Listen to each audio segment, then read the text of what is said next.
All right, folks, you are live with Lonzo, the Godfather of West Coast hip hop. And like I say every week, y'all, no script, no script, no make a. Hey, folks, from the West Coast to the East Coast and everything in between, folks. From Eve After Dark to Concerts in the Park, you're live with your boy Lonzo and my man coming on right now, folks, Mr. Dusty One. What's up, Dusty Vision? What up, my man? How you feeling today? I'm doing fantastic. How you doing today, Doc? Man, can't complain. Always an honor to hang with you on Tuesday and soak up this game, man. I look forward to it, Doc. I look forward to it. Yeah. Same here.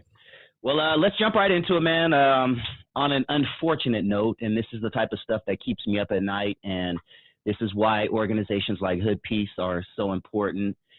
55 shot, 5 killed in Chicago over the weekend, including 8 shot at a Chicago graduation party. How do we expect them to stop killing us if we don't stop killing us? Man, it don't resonate. That don't resonate, man. It don't resonate.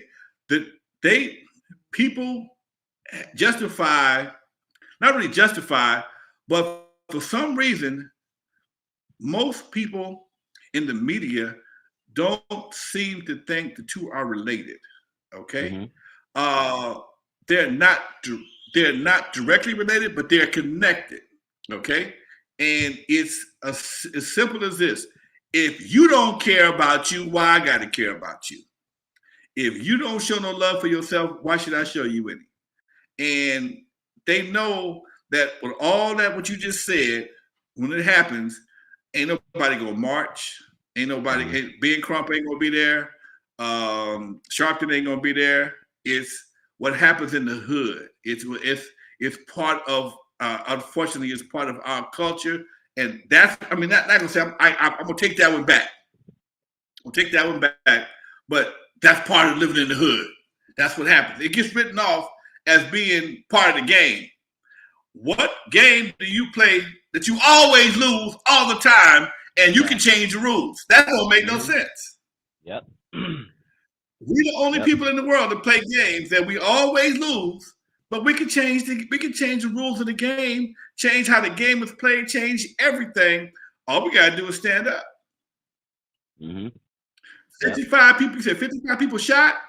55 shot and 5 killed, 8 at a graduation party alone. I think the only thing I saw this week that was more disturbing than that, well, just as disturbing as that, the young lady graduated from high school, and 2 hours later she got shot and killed. Was that here in LA? No, I think it's something I saw on my news feed, and that kind of hurt. That hurt a lot. I mean, she just graduated. She was happy. I think she would got some gas and got caught a bullet. A few hours later she was dead. Man. I mean, it's almost like the ignorant ones are mad because the ones that's trying to do something have a future. Okay? So I'm gonna deprive you of your life because I don't have a future at all. So I might as well gonna go to jail right now. I mean, I could pontificate and say all kind of stupid stuff, but bottom line is, man, it don't make no sense. Yep. It don't make sense. It don't make sense. But you know, when it comes to the gun control, ain't nobody gonna do nothing about that. The people that may have some influence over it, they ain't gonna say a whole lot. Now, back in the 80s, but back in the 90s, when they had that crime bill, they cracked down on everybody's ass. A lot of people was happy, but that same crime bill, they tried to use it to put a bite on Joe Biden's butt when he ran for president. Now, I've heard he said some real racist things, but that crime bill at that time, I hate to say this, but a lot of folks was happy to see that someone gonna jump off because the streets was wild. And all they're gonna do at some point in time, they're gonna start passing some more laws. And you know what, that crime bill, Lonzo, I was so against Biden with that. I was one of those people on online talking trash about Biden and this crime bill. Keep in mind, I was 14. I knew nothing about what was going on. But long story short, you were the one on this show that changed my mind. because you were living through 1993, I mean, I was 13, 14, but you were an adult. You had property, you had businesses. Right. So you looked at the country and your city a little bit different than some 13-year-old punk who doesn't even know what he's talking about. You never want to see people go to jail, man. You never want to see them go to jail. You never want to see them get caught up in that bullshit. But when you see people that you know that are falling like flies for no reason other than they were at the wrong place at the wrong time. Babies, your next door neighbor, babies getting killed because cats is just doing this. Cats just wow, man. They just went wild with the drugs and with the gangs and the drugs mixed together. It was nitro and glycerin. The city blew up. The city blew up, man. It was really hard to do anything, and I think that's when I took a vacation from the club business for a while because it just wasn't fun no more. It was not fun anymore. Yeah, and you said that the dress code went from, hard-toed shoes and nice dress, button-down shirts to Dickies and khakis and overnight. It was from New Jack City, the boys in the hood. Man. And see, people forget that was an era when the so-called drug dealers was the best dressed cats in the room. Mm. And when they went from that to boys in the hood, the bottom fell out, dude. Mm-hmm. Nino Brown, that fictional character, was a cold-hearted dude, man. But I'm gonna say in real life, I know a lot of guys like that who carried themselves differently, and they may have done some things to people, but they carried themselves. They looked different. They gave a different perception, put it that way. At some point in time, that whole genre went out the window, and it went all boys in the hood, man, and it's never been the same since then. Yeah, damn. And the crazy part is because your I guess your tree branches kind of touch everything. So a lot of people would say that in some way you started, or at least knew the people that started gangster rap, or discovered the people that started gangster rap, which led to a lot of this. And I know that's not your thing, you don't believe in that, but yeah, it's crazy how that goes down.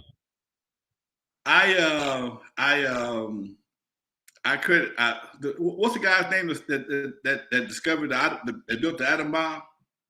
Oh, shall I look it up? Go ahead. It was a guy that invented the atom bomb. Okay, I think his last name was Smith. Okay, and Smith discovered how to split an atom. Okay, that's Robert, what he did. Oppenheimer. Robert Oppenheimer. My bad. Robert Oppenheimer discovered how to split an atom, but he did not do that to create the atom bomb. That was not his intentions. Okay, he was a scientist. He took something, he created it, and it was made to do something else. And somebody else says, "Oh, if we do it like this, if we keep splitting itself, it'll blow up some stuff." And next thing you know, they dropped it on Hiroshima. Yeah. Okay, that was not his intention to build something that was going to destroy Hiroshima. Okay, but some people take what you do and twist it up to a whole other flavor. It's like chicken. It's all kind of chicken. The kernel, when fried chicken what came out, whoever invented it probably was a black person. They didn't invent it to give people heart attacks, but shit, that's what it does. Make your ass fat and give you a heart attack. Yep. Yeah, man. Well, one of the people who were hit in the Chicago craziness over the weekend was a popular, Lil Durk is a popular rapper. His brother D-Thing was killed at age 32.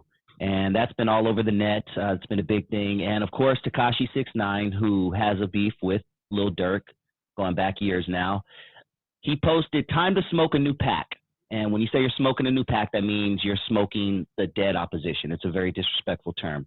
He said, "It's time to smoke a new pack. It's like every week. I didn't even finish enjoying smoking Von pack yet." Von is a rapper who was killed as well. Y'all dying too fast. 69, man, just keeping with the dissing of the dead, man. All right. They're going to have a 69 pack in a minute. You keep that shit up. Keep it up. They're going to have a 69 pack. Okay? And people going to be in the comment room. "Oh, man, don't wish it on nobody." He wishing it on himself. Mm-hmm. You can't continue to play these games with people, man. Like Homeboy did with that Nipsey situation last week we talked about. Mm-hmm. This in Mm-hmm. the Nipsey mural, the brother in Lakewood that was going around this in all the hoods. People are playing for keeps, man. People are dying for a lot less. People are dying for literally nothing. 55 people got shot, 5 died. I bet you of those 5 people, 4 of them had nothing to do with nothing. They just happened to be in the way of the bullets. When the bullet came through, they were standing in the wrong place at the wrong time. Mm-hmm. Okay? So people die for a lot less. So you putting yourself out there for the gram. He don't really do Facebook or TikTok, whatever the case may be. Stay popping. You're gonna get a lot of social media exposure on that, and it's gonna hit the wrong person's ears, and you might. I don't wish that knowing you, Doc, but you might catch you have a problem with something like that. Yeah, my thing is, I'm just not thinking tomorrow or next week or next month or even next year. Let's fast forward, 5 years. Let's say Tekashi 6ix9ine decides to go to church and becomes the biggest Christian ever and just God this and I love Jesus and everything. 5 years down the line, people are still going to remember what you did back in 2021. And if they see you walking down the mall with your face, they're going to shoot you 5 years down the line and not give 2 damns because it's still fresh to them. That's the problem. That's why gangbanging has been going on for 50 years.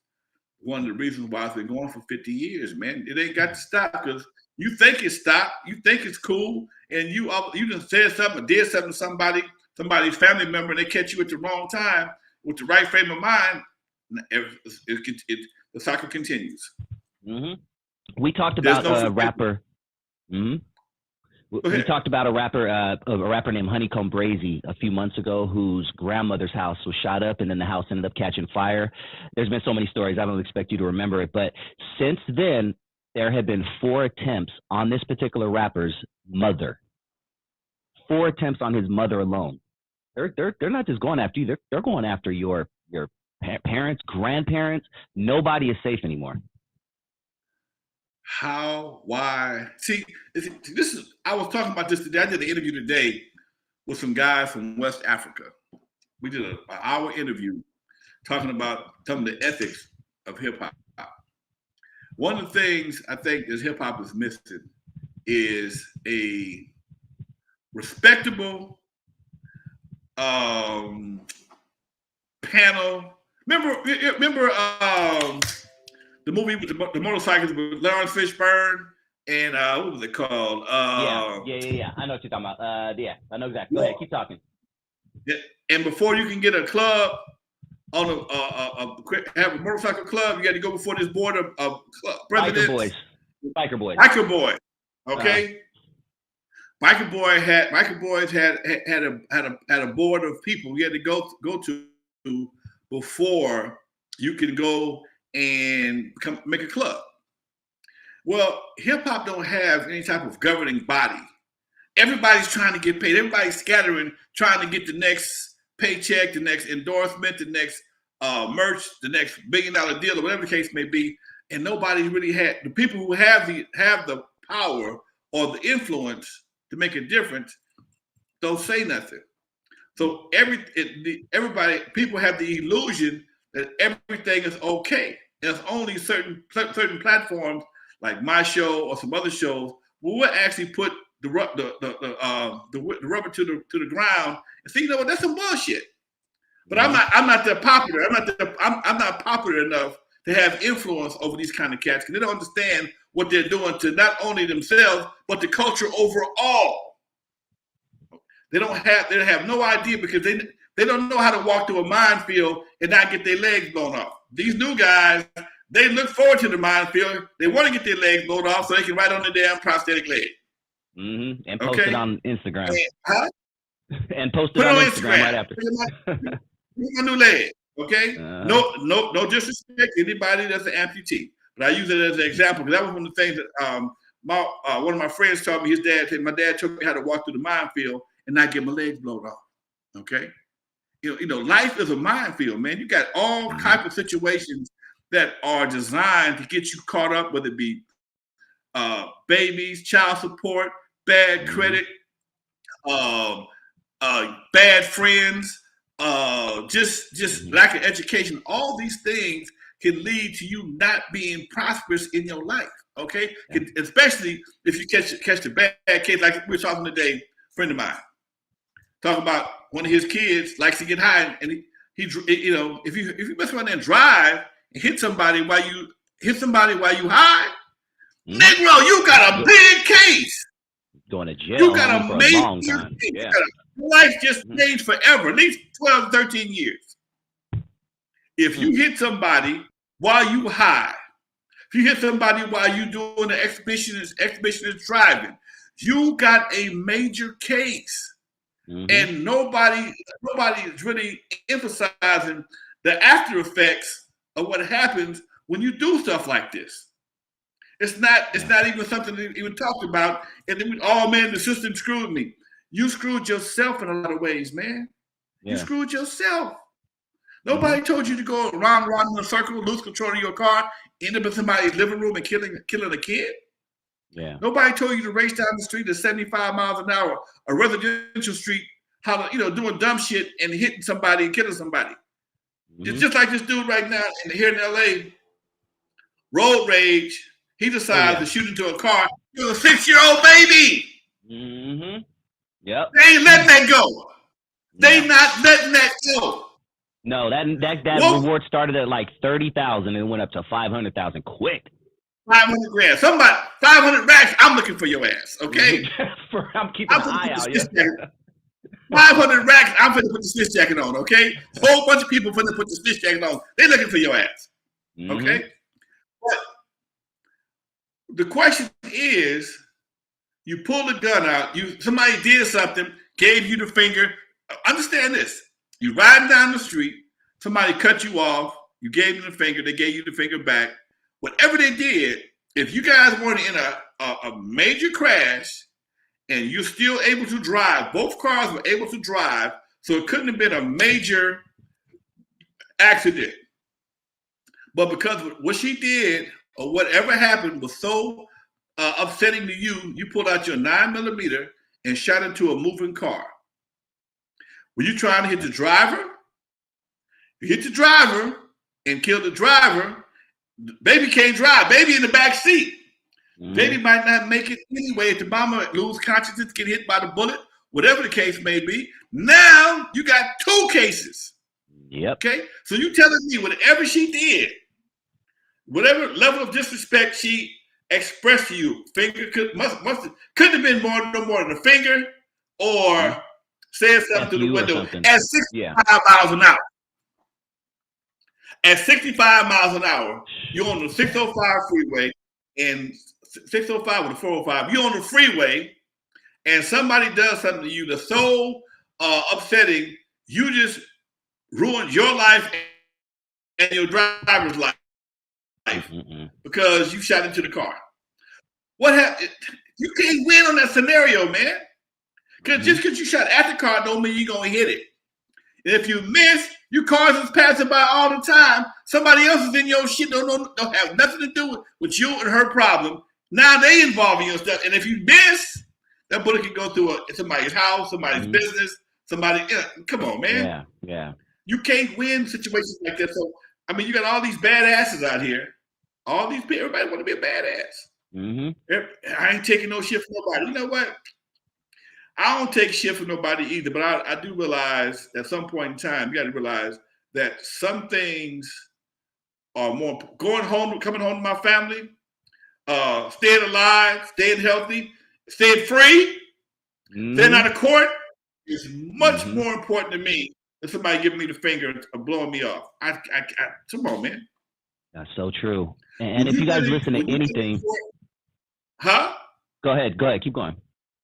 When you've been in court and everything you got on the line, everything you own is on the line, you'll understand that. Okay? You'll learn to walk away. Because everything that you ever worked for is on the line. Everything. And if there's anything that you've nothing. Yeah. And if you guys don't listen to anything we've ever said on this show. Huh? I was going to say, if you don't listen to anything. Go ahead. I don't know. No, I'm hearing an echo. I'm sorry. You keep. Go ahead. I said, everything that you've ever done, everything you ever built is on the line, and you've done nothing but tried to make some money and own a business, and somebody else caused you a problem. Damn. Somebody else did something that caused you a problem, and now you stand there. Somebody got to pay for this. They don't. Oh, I'm sorry. You missed. Okay, you missed. No, you missed on Lonzo's property. So you got Lonzo got to pay. Well, Lonzo got to do with it. Hey, somebody got to pay for this stuff, and that's the attitude. He ain't got no money. Somebody got to pay for it, and that's the part that most folks don't understand, especially the youngsters. Especially the youngsters, they don't understand how business, how responsibility works. The key word here, responsibility. How responsibility works. Responsibility is something. I got a young man great kid. I love this kid like he was my own son. Caught a case because he was babysitting, and allegedly the mom had spanked the baby, left the baby with him, and the baby died later on. He ran. Okay, he got scared, but he was the last one to see the last one with the baby. He was the last one with the kid, and he the one that caught the case. Okay, I've seen. I have friends who are attorneys who told me about cases of guys bringing BB guns to video shoots, and somebody brought a real gun, trying to be funny or trying to keep it real, whatever the case may be. And one of the young ladies saw the guy playing with the real gun, waving the real gun around, and she went to push the gun out of her face, and it blew her head off. Damn. Homeboy that was playing with the gun, he didn't mean to kill her, but don't mean no difference. She's still dead. Damn. She was 16. He was 17. He was 15. Man. But see, again, ain't no adults in the room to check what's going on. One thing about my studio, I was always the adult in the room. I didn't allow no gang banging. I didn't allow no drugs in my house. I didn't allow no drug. If you come into the gang bang, you got to go, and you have to respect that. Okay, if you if you selling drugs, or if you got that shit around, you can't come into my house. I'm not risking my house for you and your hustle. I had the same problem with the club when I was running the club. Sometimes they want me to go after hours. I can't go after hours. I'm here to protect this man's liquor license.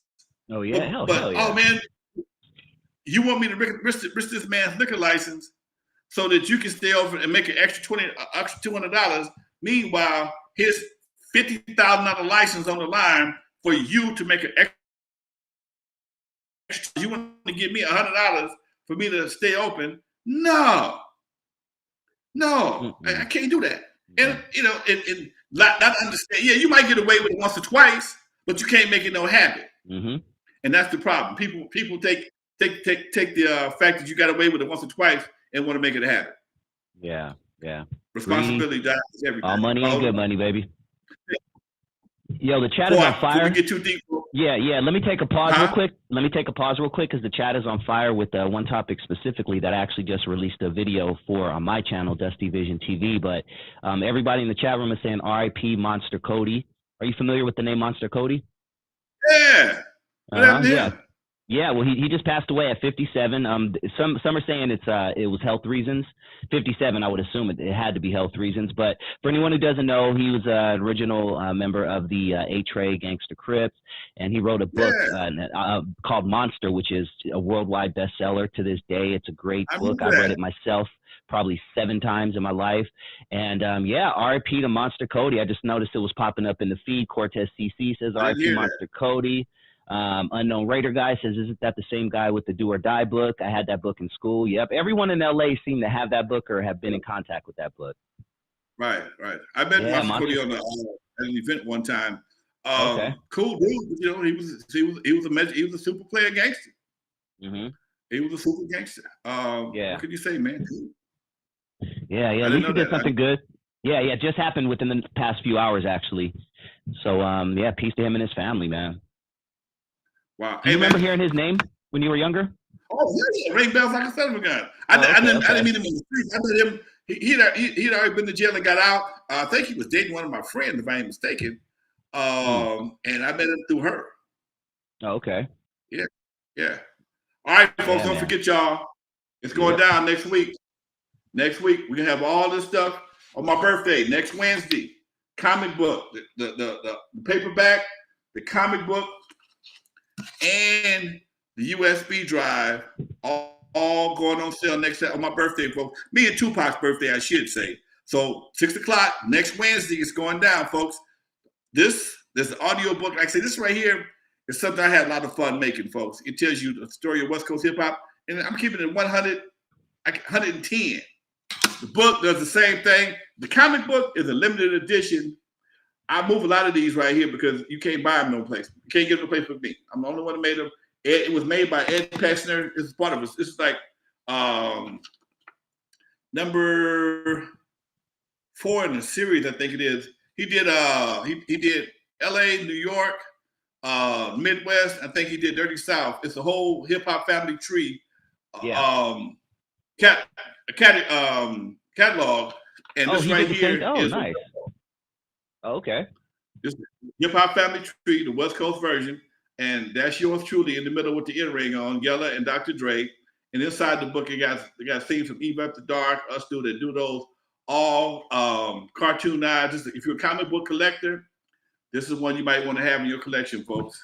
This is what you might want to have in your collection. So next Wednesday, 6 o'clock on my birthday, part of the proceeds go to my nonprofit, the Lyrical Revolution. Also, I'm doing a big party Saturday night at the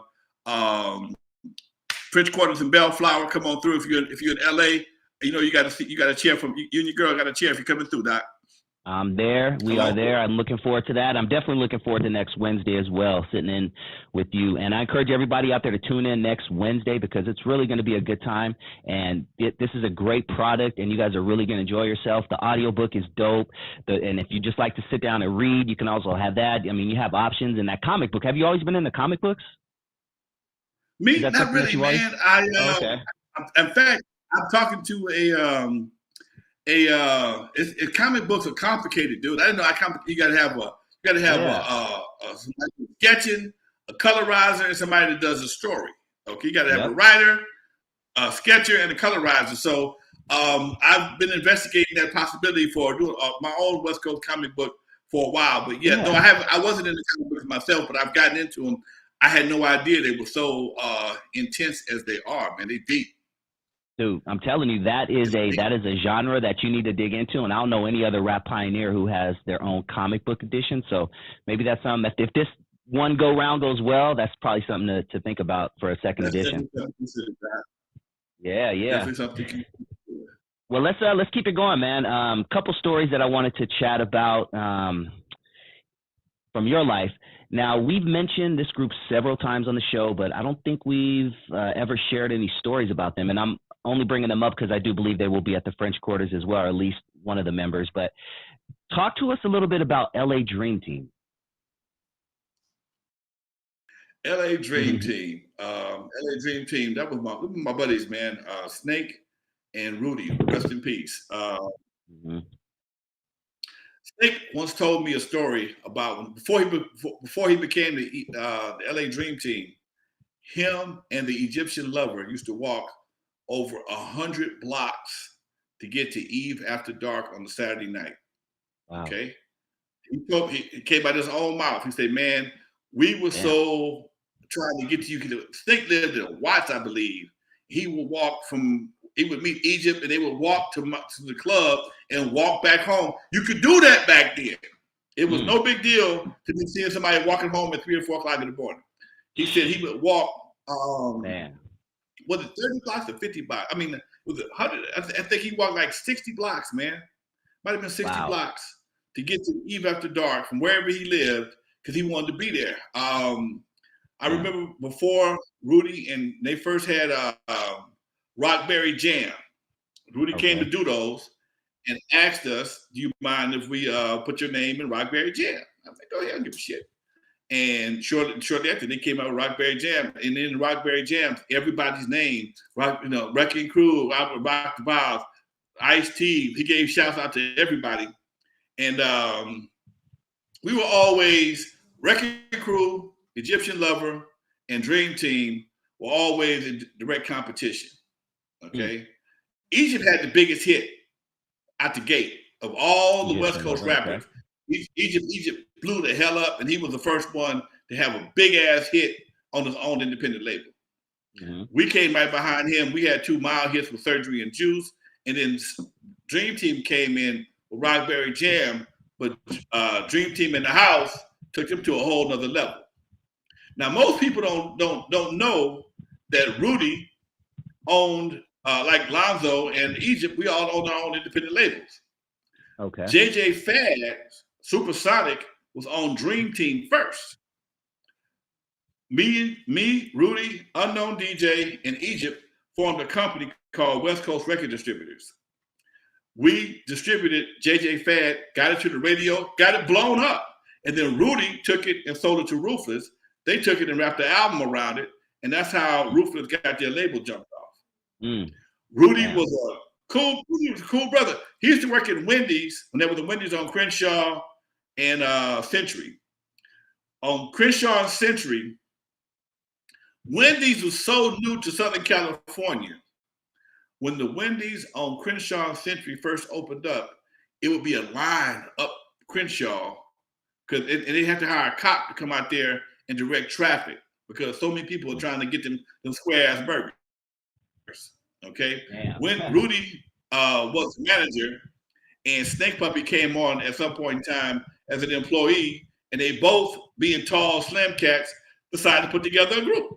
And that's how it started. Rudy was the businessman. Snake was the rapper. We both were rappers. And then Rudy also had a gig that they both had a gig working at Magic Mountain. Okay. Well, I was envious of that one right there. Boy, I wanted to rock Magic Mountain so bad. Oh yeah. Hey, never happened. You get Magic Mountain. And then what else? They were managed by Jerry Heller's partner, Maury Alexander. Now, Maury Alexander was the guy in my audiobook. If you get my audiobook, you'll hear me talk about Maury Alexander and the connection with Jerry Heller and Etta James. Maury was a manager of a lot of blues acts back in the day.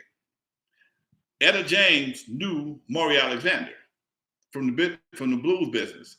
She didn't know Jerry Heller, but Maury and Jerry had just formed their company, Artist Heller Management. Alexander Heller Management, and Etta was like, "All right, goddammit." She had a deep voice for a woman. Lay down with dogs, you're gonna get fleas on you, huh? Didn't listen. What?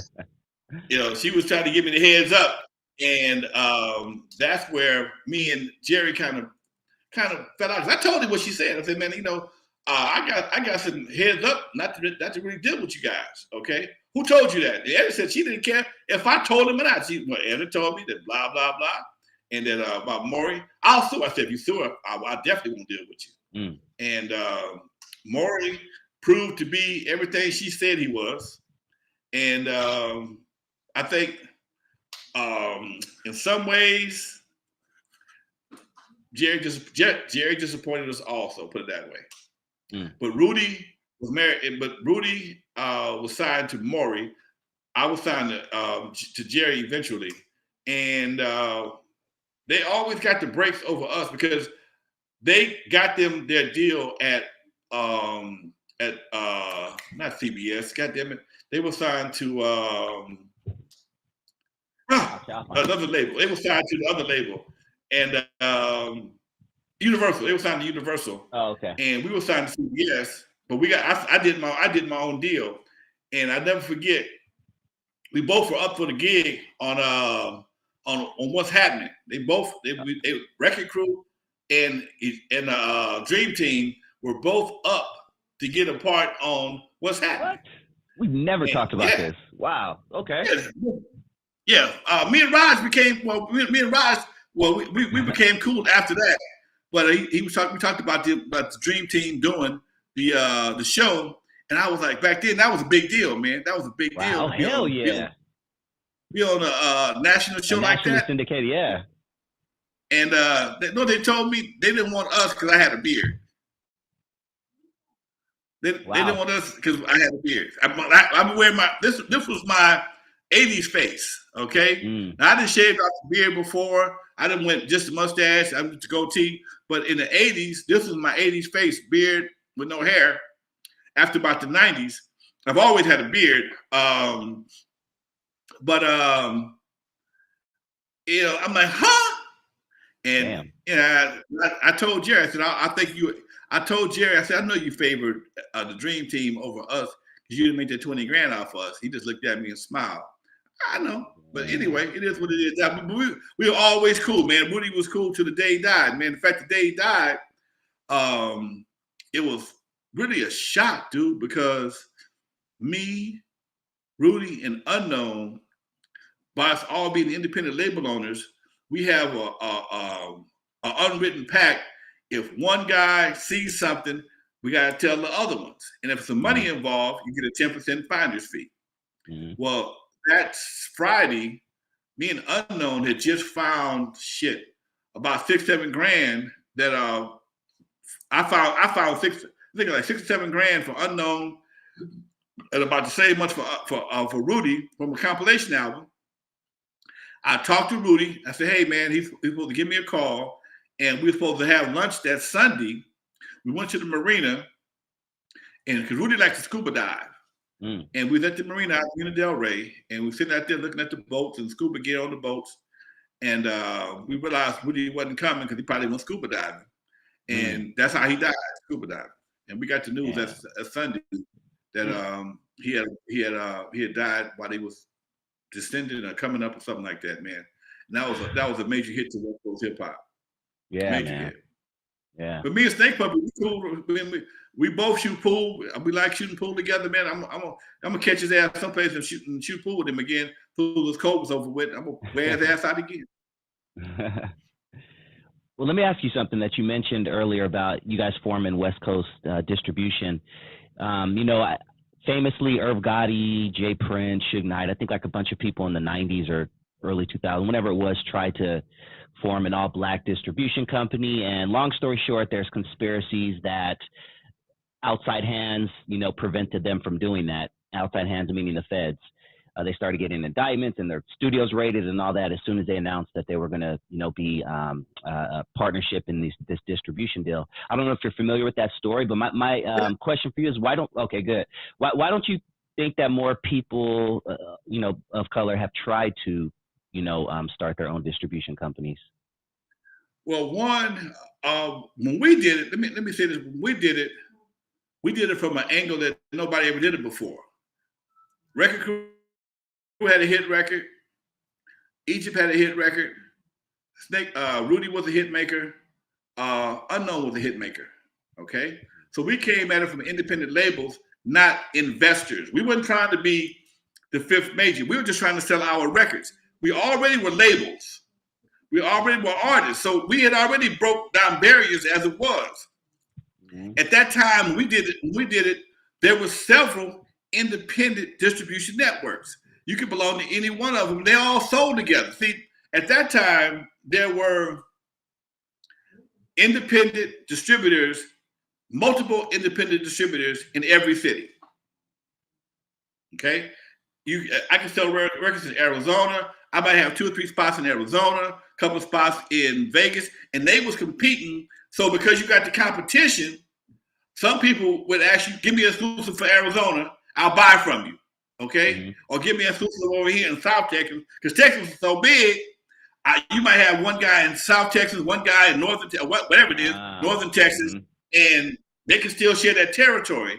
California had one major distributor, but they had a lot of small distributors. So the record game was a lot different then.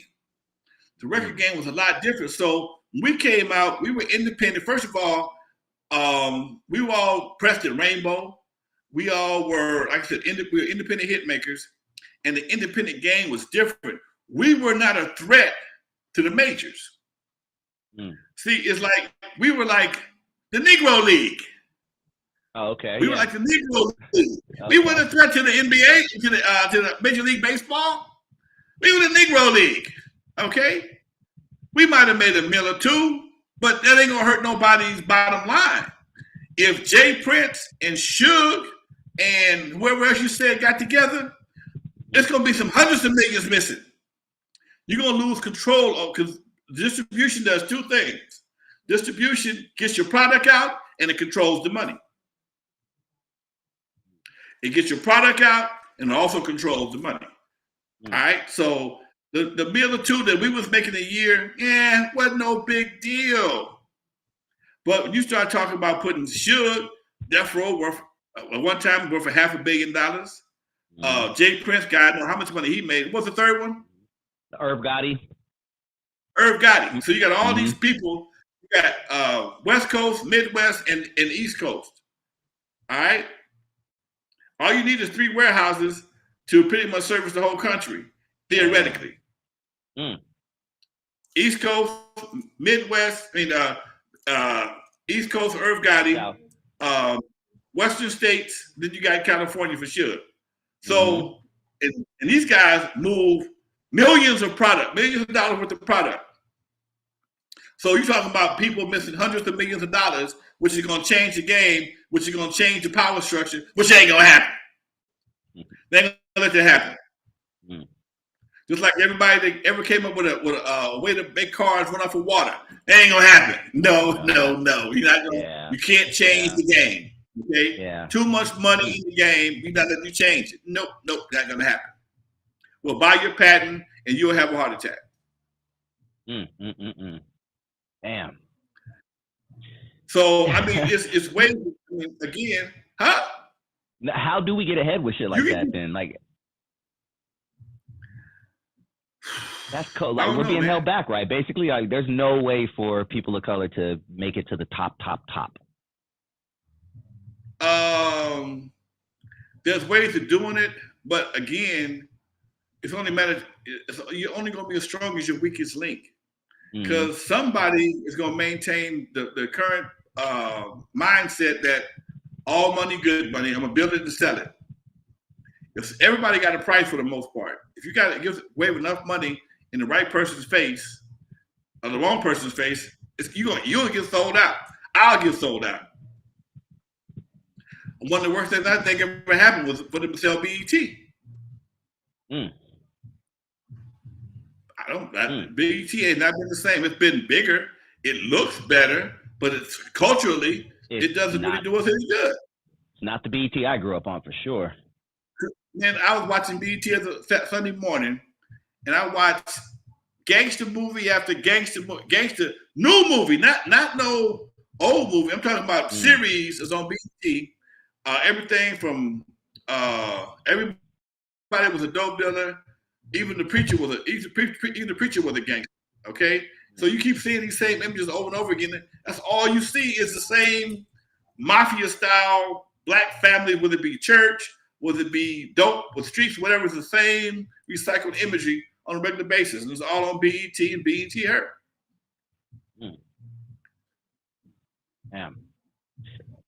Let me ask you something. Do you believe that there is some sort of secret organization that you, quote, have to join to really become famous? You know, that you hear stories, conspiracy theories about, crazy things you have to do, gay sex, wear a dress in a comedian. There's the whole wearing a dress thing. There's these crazy parties apparently that only a certain few people are involved in. Do you believe there's something like that out there? I believe there's an upper echelon of people that do certain things, especially powerful people that do certain things that may have certain situations that will invite you to be a part of so they can have control over you. That makes a lot of sense. J. Edgar Hoover was a master of getting shit on people. That's what he kept. He kept everybody in line by having something on them. He spent more man hours investigating the people, the politicians, keep them in line. So if you got something or you see, so I was watching Joe Brown the other day. This is a new post with Kwame. I think it's Kwame Brown and Joe Brown. Yeah. Kwame, the brother that's having out with Kwame. With Charlemagne. Joe Brown says when he was at his best, and he was at his highest. He said, Joe Brown said this yesterday. I watched the whole. I don't even watch no 2-hour documentary, no 2-hour interview.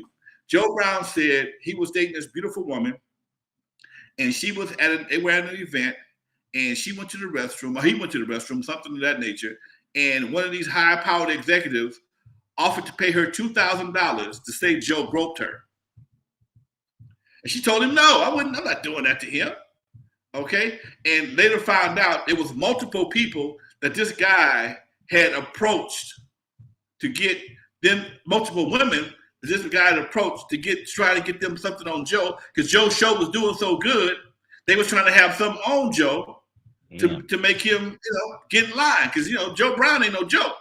No, I love that dude. Nobody would put him in that position. So that goes to show you right there. There is an evilness to a certain amount of evilness that's in the music industry that wants to control people. Okay, I don't know exactly if you got to put a hand on the Bible. Eat a snake, suck something. I don't know. Right.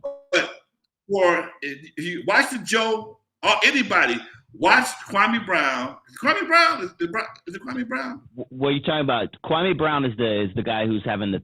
Are you talking about Judge Joe Brown? Joe Brown does an interview with Kwame. Is gotcha. it Kwame Brown? Yeah, it is Kwame. It is Kwame. Yeah. Okay. Joe, a buddy of mine sent me the interview. I called him and thanked him for sending me the interview. It was 2 hours long. But you know what, dude?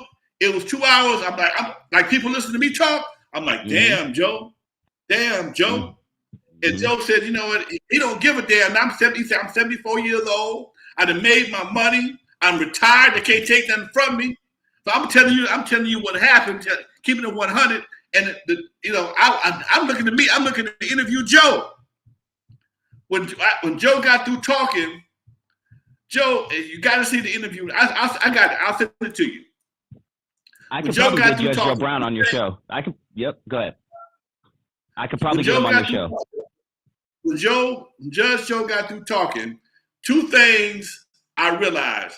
One, he knows a young lady that I know. Her name is Dr. Cheyenne Bryant. Beautiful. Smart as all that. Doctor, and she got a doctorate at 27 years old. I've met her a few times, okay? She's so beautiful, she's intimidating, okay? But she gave me a number, told me to give her a call if I ever need anything, and I called her today. I want to interview you on the Compton Chronicles, my other podcast. She said, no problem. Call my PR people up, I'll make it happen. Oh, and I ain't seen her in a couple of years. I ain't seen her since before COVID. And two, he was talking about his barbecue sauce. He has a new barbecue sauce that he's promoting. And he told me, what he said on the show shocked the shit out of me, because the barbecue spot that he's talking about his sauce. He says it's available at a barbecue spot that I go to all the time on 79th and Western. Nice. Dee's Original Grill, okay? I got turned on to Dee's Original Grill by a friend of mine, and I go there at least once a week to get me a barbecue chicken sandwich. Best barbecue I've had in a long time. Okay? So when I'm listening to Joe and they talking about Cheyenne, I know, and 79th and Western, I know these people. I know this restaurant. It was a connection there for me. Okay? So like I said, I reached out for Homegirl, but you got to see his interview to talk about various people, man. I mean, I ain't gonna get into it because that's above my pay grade. I'm still working. I got shit to get done. He talks about Kamala Harris. He talks about Al Sharpton. He talks about the Us and the Black Panthers back in the 70s. He talks about he said he was there when they shot one of the brothers in UCLA. He said he was there. He was in another part of the dorm. He went to college at UCLA. So he knows. Is he from LA? George Brown? Is he from LA? Yeah. I don't know, actually. I'll look it up. Go ahead. Because I'm like, huh? I've been in the room with him. I never met him before. Okay. Looks like he was born in D.C., so he's a D.C. cat. Okay. But he spent a lot of time in Los Angeles, I guess, during his college years. So some of the things he was saying in this interview, man, was like, huh? And when it made me sit down, made me think, dude. It made me think on a lot of different levels. And if you see this, you'll think also, because if you'd ask me this question today, after seeing that interview, it's like, it may not be, like I said, I swear to be an asshole for the rest of my life. No, but there's some evil people do some evil shit. So you got, all of a sudden, you got Bill Cosby. You got all these people getting Me Too'd and being, accused of stuff happened years ago. And it's like, why now? Why is this so important after all these years? And, so it makes it real suspicious, man. It puts a real light on a lot of things that we see every day. So it almost makes you afraid It almost makes you afraid to take chances, go against the grain. It almost makes you want to fall in line and shut up and do your thing. It does, man. And that's probably why I'm sitting over here in my backyard doing what I'm doing with you. It's hard for me to shut up, man. It's hard for me to shut up. When you've walked through the minefield, I got to give you the map. Okay, but so many guys are so high, they think the map is for drawing on. They think it's for crayons or something. So it's just and for him, he's 74, so he's older than me. So I got to take that as being real, dude. And that's what I'm saying. That's what I'm saying. When you're talking about, when you have, and this is why the game that I drop on you and the audience is so sincere, because I got mine from older dudes who walked through the minefields too. Yeah. They walked through the minefields and survived, got both their nose. They might have lost a toe, but they can still walk. Okay. And I use it as an analogy only. So when you got older dudes that can drop their game on you, that can give you some real knowledge, it can give you something that makes you think. And I can't give you all the answers because I don't know all the answers. But most of the stuff that you deal with in life is recycled with a different calendar. It's recycled on a different calendar. So the same things you dealt with 20 years ago, I saw them 40 years ago. Okay? But they may have been, and now they knew it improved. They today, my son went to go get his driver's license, right? Take his driving test. So how was the test, man? He said, it was cool. I failed. Okay. I says, they give you the paper. They didn't give me no paper, Pops.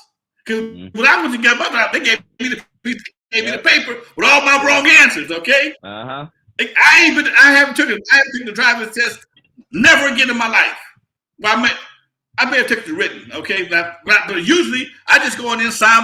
My license expire. I'm a pretty good goddamn driver, so hey, nigga, keep on driving, okay? Yeah. So last time I remember taking a written test, they still gave me the long piece of paper with all your wrong answers on them and shit. You go home and study it. Now it's computerized. I'm like, you couldn't figure out, nah, man, it don't work like that. Okay? They don't give you a book no more. I had a little book, okay? I had a little book. They don't give you a little book no more. Nowadays, everything is on computer. The study's on computer. Everything is on computer. And if you fail, it's on computer. So you got to go back tomorrow and try again.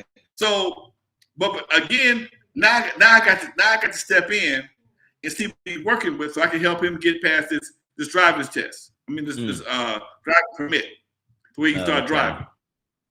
But again, like my dad told me, when you get your old school tip, when you get your test, bring it home. If anybody else got a test, grab it, pick it up, put it in your pocket. Because back then, they only had 5 tests. They only had 5 sheets of paper. Okay, if you figure out if you studied all the tests, all the wrong answers, because all they do back then, they would put the test on the board and see what was right and what was wrong. Okay, it was a board with all the answers on it. Yep, if you had test one, all the dots got whatever dots don't line up, you just got to mark them off. Okay, and you made it. You just made it. You only missed 5, or whatever the case may be. But nowadays they don't do that no more. So back then we could take those. They give you the written sheet. We could take that stuff gun home. If somebody else left theirs, whatever the case may be, you can compare notes or whatever to figure out how, if nothing else, know what you got to do next time you go back in there. So that's how you avoid a landmine. Okay? Yep. Different time, folks. Different time. And what's the chat room if it makes you feel better, the same game that was dropped to you from the older cats that you're dropping to me, I'm dropping it to other people. There's probably nobody in my life that I quote more than Lonzo Williams. Obviously, I don't tell them who I'm quoting, but I'll drop some game on him, man. I'm telling you, and it's because I'm hanging out with people like you. So I definitely appreciate that, and I know your word is spreading, and it's happening to other people, the audience as well. I appreciate that, man. That's why the show, I do the show. Of course, I want to make money, but it's something that I feel has to be happening. It's needed because not enough young men talk to older dudes, man. And if they do talk to older dudes, you might be talking to one of them cats that just trying to be cool with you and tell you some dumb shit so he can make some money off your ass. Okay? Too many of them out there, yeah. I don't need your money, okay? I'd rather have your respect than your money. I'm stupid like that. What can I tell you? Before we go, folks, don't forget next week, next Tuesday, Wednesday, y'all. Wednesday, not Tuesday, Wednesday. I'm doing 3 shows back to back, Tuesday, Wednesday, and Thursday. Comic book, the audio book. This right here is a USB drive, folks.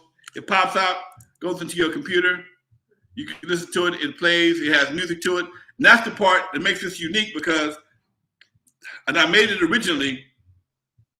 I made the book to music because I listen to audiobooks. That's how I do my reading. And I find sometimes audiobooks are just straight boring. So I put mine to music, but Audible said you can't have music on it. I had it on CD Baby for a while. CD Baby said, nah, we stopped doing that. So the physical product is now on the USB drive. You pop it in. It starts with the intro, and it also starts with the introduction by Greg Mack, the forward by Greg Mack. And he'll set the story up for you. And we also have the actual hard copy. I'm signing everything. I can sign the back of this right here. I can sign the front if you want to. This is easy. So whatever you want done, whatever you want signed, put it in the chat room. I'm gonna have Cash App. I'm probably only gonna have Cash App right now, folks. I might be able to get Zelle if I can get somebody to type it in for me while I'm doing my thing. But put it in the chat room what you want me to write on your book. It'll go out the next, soon as we get through, it goes out the next morning, folks. So that's what's happening. You're live with Lonzo, the Godfather of West Coast hip hop, and my man Dusty Vision. Much love to you, folks. That's 7:01. We went over time. All right, folks, like I say every week, from the West Coast to the East Coast and everything in between, folks, from Eve After Dark to concerts in the park. You live with the Godfather of West Coast hip hop, y'all. Dusty, much love, Doc. Peace, man. See you next week. See y'all, folks. Peace. You got it.